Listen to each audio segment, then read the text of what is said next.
مولانا محمد معدن الجود والکرم وآلہ وصحبہ وبارک وسلم۔ الصلاۃ والسلام علیک یا سیدی یا رسول اللہ وعلی آلک واصحابک یا سیدی یا حبیب اللہ۔ الصلاۃ والسلام علیک یا سیدی یا نبی اللہ وعلی آلک واصحابک یا سیدی یا رحمت للعالمین۔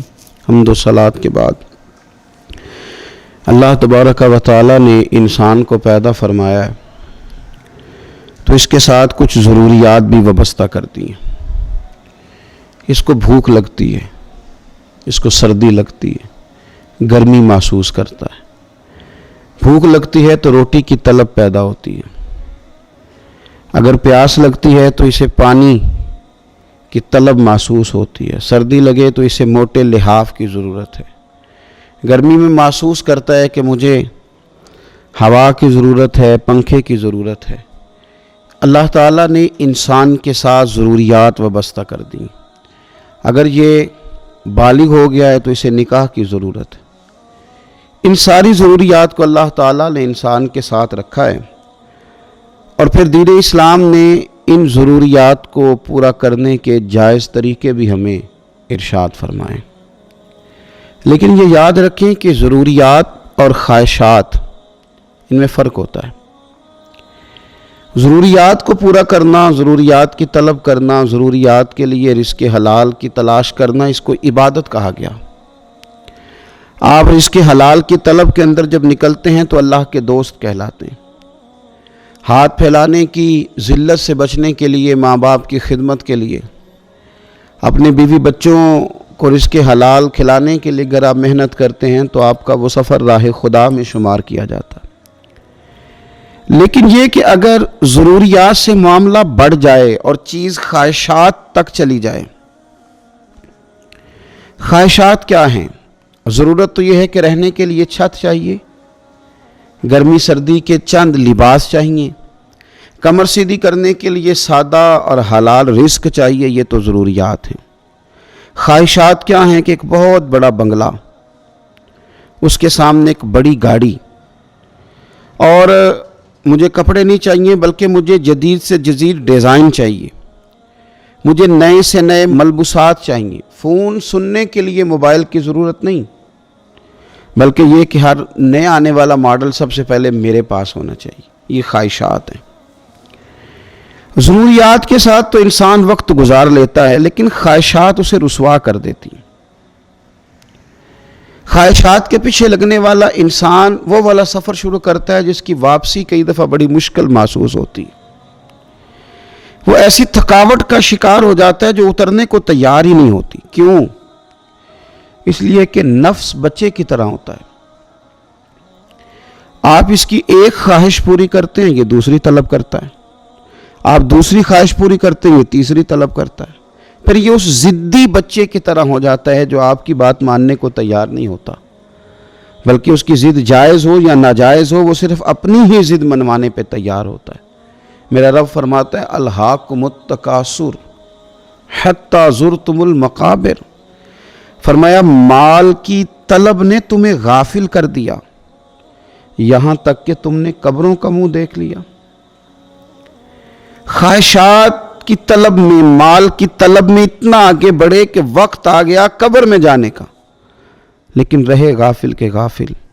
دکان کھلی رہی، نماز جاتی رہی، مال بکتا رہا اور تلاوت کے لیے وقت نہ مل سکا۔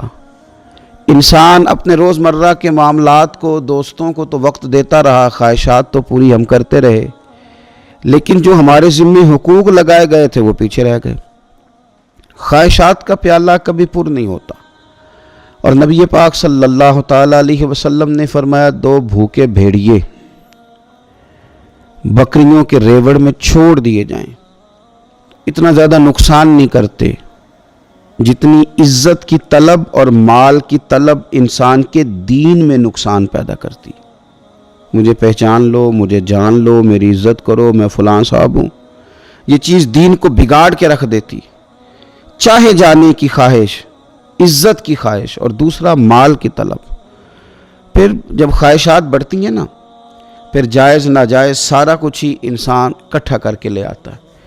تو اپنی خواہشات کو اگر کنٹرول میں رکھا جائے اور زندگی کو ضروریات کے ساتھ وابستہ کیا جائے، خواہشات کے ساتھ نہیں، تو پھر کئی دفعہ ایسا ہوتا ہے کہ کچھ لوگ 40 سال نہیں 10 سال بھی پردیس میں لگائیں تو گزارا چل جاتا ہے۔ اگر ہم اپنی خواہشات کو کنٹرول کر لیں اور ضروریات سے وابستہ ہو جائیں تو ہو سکتا ہے ہمارے والد کو اوور ٹائم نہ لگانا پڑے۔ اگر ہم خواہشات کو تھوڑا کنٹرول کریں، ضروریات کے ساتھ وابستہ ہو جائیں تو ہو سکتا ہے ہمارا بھائی پردیس میں نہ رہے، واپس آ جائے۔ خواہشات کا گھوڑا بے لگام ہے، بھرتا ہی نہیں۔ ایک بادشاہ کے بارے میں صوفیاء نے لکھا ہے کہ اس کا یہ دعویٰ تھا کہ میں سب سے طاقتور آدمی ہوں۔ اس کا گھمنڈ توڑنے کے لیے اللہ تبارک و تعالیٰ نے ایک بندوبست کیا۔ وہ گزر رہا تھا تو بہت سارے لوگوں سے کہہ رہا تھا اپنی کو خواہش بتاؤ میں پوری کر دوں۔ ایک فقیر فاقہ مست درویش غبار آلود سمجھ کر حقارت سے نہ دیکھ ان کو، انہی کی ٹھوکروں سے سلطنت بنتی اور بگڑتی ہے۔ وہ بھی بیٹھے تھے، مٹی کا پیالہ لیے، لکڑی کا پیالہ لیے۔ بادشاہ نے کہا بابا کوئی خواہش؟ فرمانے لگے میں نے اپنی خواہشات اپنے رب سے وابستہ کر لی۔ شام کو کچھ مل جاتا ہے اس پیالے میں ڈالتا ہوں اور میں کھا لیتا ہوں، اللہ تعالیٰ مجھے عافیت عطا کرتا ہے۔ اس نے کہا نہیں میں آپ کی خواہش پوری کروں گا، اور بڑے گھمنڈ میں کہا۔ تو حضرت شیخ نے پیالہ آگے کیا، فرمایا لو کر دو۔ اس کے جیب میں جتنی اشرفیاں تھیں بادشاہ نے ساری نکال کے پیالے کے اندر پھینکی۔ پیالے میں جب وہ اشرفیاں گر رہی تھیں تو ان کے گرنے کی آواز آ رہی تھی۔ آواز تو آئی لیکن اس درویش نے دوبارہ پیالہ آگے کیا تو پیالہ بالکل خالی تھا۔ کہا بادشاہ کچھ ڈال تو صحیح یار۔ اس نے اپنے غلاموں سے کہا لاؤ نا اشرفیاں۔ وہ بھی سارے اشرفیوں کی تھیلیاں لائے۔ بادشاہ مٹھیاں بھر بھر کے ڈالتا۔ لکڑی کے پیالے سے اشرفیوں کے لگنے کی آواز تو آتی پر وہ جاتی کہاں ہے کچھ سمجھ نہ آتا۔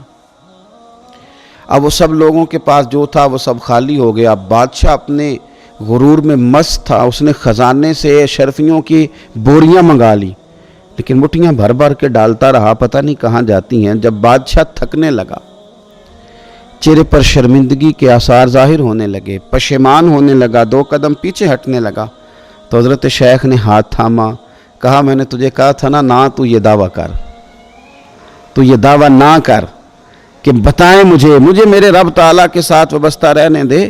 تو بادشاہ کہنے لگا بابا تو نے تو آج مجھے عجیب پریشان کر دیا، یہ پیالہ ہے کون سا جو بھاری نہیں رہا؟ تو درویش کہنے لگے یہ انسانی خواہشات کا پیالہ ہے، یہ کوئی نہیں بھرا کرتا، نہ کسی بادشاہ کے خزانوں سے بھرتا ہے، نہ کسی ہیرے جواہرات سے بھرتا ہے، چونکہ ایک خواہش کے بعد دوسری خواہش جنم لیتی ہے، ایک آرزو کے بعد دوسری آرزو۔ آج ہمارے کپڑے پرانے کب ہوتے ہیں؟ ان کا ڈیزائن ہی تو بدل جاتا ہے۔